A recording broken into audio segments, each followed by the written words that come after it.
আসসালামু আলাইকুম। আশা করি সবাই ভালো আছেন। আমিও ভালো আছি। তো সবাইকে স্বাগতম আমার এই চ্যানেলে আজকে নতুন একটা ভিডিও। তো আজকে এই ভিডিওটা কোনো ব্লগ ভিডিও না। আহ, বাংলাদেশ টি-20 ওয়ার্ল্ড কাপকে ঘিরে বিসিবির যেই প্ল্যান, ঠিক আছে, বিসিবি একটি মানে বলতের মতো একটা কাণ্ড করতেছে, সেই বিষয়টা নিয়ে আজকের এই কথাটা। তো আমি যারা থাম্বনেল দেখছেন অবশ্যই তারা বুঝে যাচ্ছেন যে আজকের বিষয়টা কি।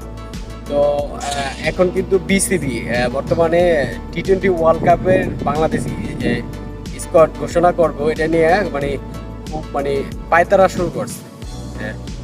বিসিবি এরকম মনে করতেছে যে মনে হয় যে বাংলাদেশের মানুষ হয়ে রয়েছে, যে মানে এটার দিক অপেক্ষা করতেছে আগ্রহ যে স্কোয়াড হবে বিশাল।